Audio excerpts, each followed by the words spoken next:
Hello everyone. I hope everyone is doing good. In the current situation of COVID-19, the pandemic of COVID-19, I think everyone is doing good and having a good health and socially distancing themselves or socially isolating themselves from the other persons. So in this situation, in the current situations and the past events, there was a question going in my mind. Why is it so difficult for humans to change their behavior or basically health related behavior? So I framed a question which is why changing health related behavior was so difficult.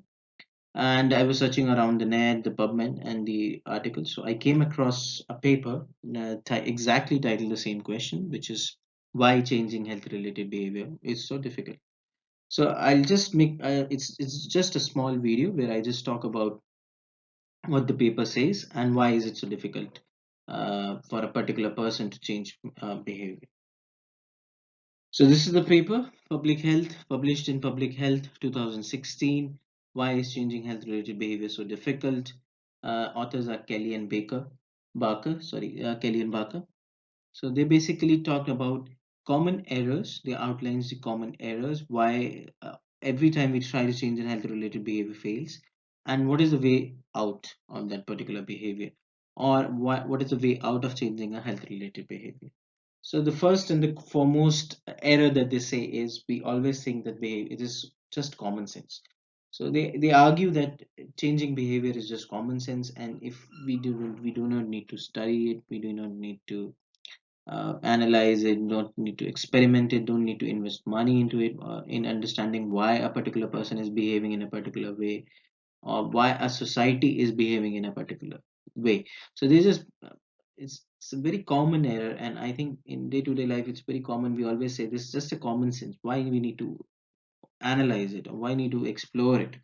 Uh, so I also feel that this is just one of those errors which are highly prevalent and needs to be taken care of whenever we are trying to attempt or whenever we are trying to change health related behavior.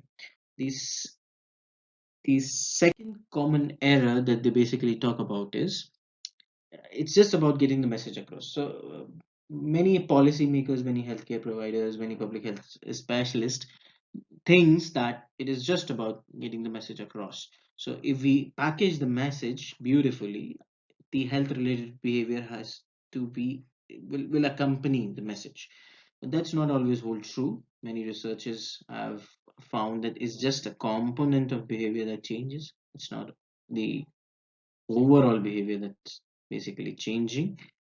And though there has been many successful health related messages that has uh, come across different parts of the world, in my country especially pulse polio is there where it has eradicated the polio from my country, and India is a pulse polio is a polio free nation.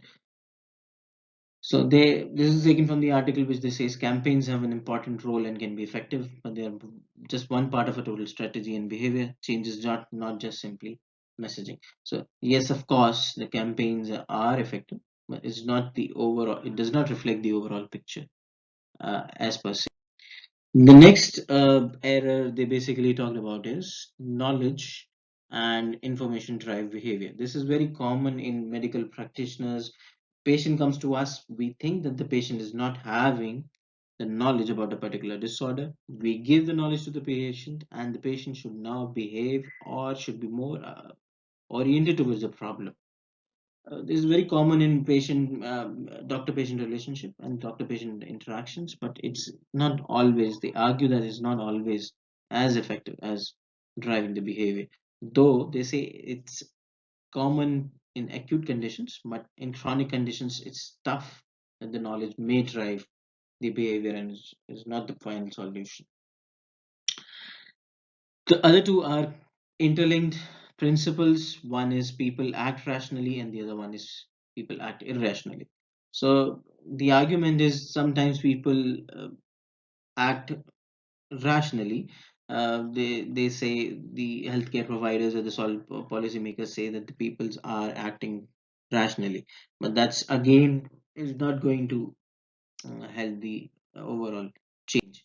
The other one is people act irrationally. So they basically argue that the definition of irrational is to be understood. Some behaviors may be functional for some people, and that is why they are doing it. So it's not irrational for them to do a particular behavior. So it's very difficult when we try to move or remove that irrationality from their concept. Okay, so final error of the six errors is it possible to predict accurately?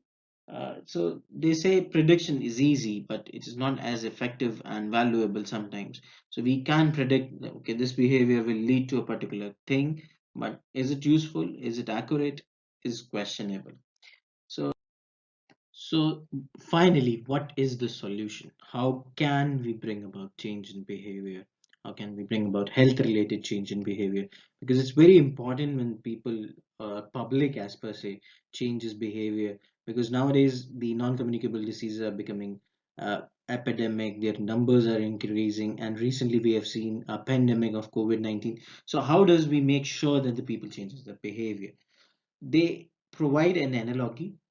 They say about a series where a detective reaches a crime scene and he identifies that the murder has been done. So what he basically does is go back in time and try to see and build up events. How does that murder occur, or why does that murder occur? Similarly, they tell us to observe a behavior and try to reach a conclusion. Why does that behavior is occurring? What is the retrospective pathway of that behavior? And they do not use the concept of prospective, which is more used in medical science, but they rather believe that if we look at a particular behavior retrospectively, will be of more use. They give a very common example of that if someone is late to the office, we need to understand why he is late to the office. So the question will lead us back in time. Okay, why does he late to the office? Maybe he missed the train. So why does he miss the train? Because he got up late. So why does he got up late? Because he had some issues, or maybe he didn't sleep well. So this is the basic way, the solution that they provide. So they say behavior change is not common sense. It's a scientific, rational procedure, and healthcare behavior has to be studied and analyzed at a particular way. And I think this solution I prefer, and I will try to implement it.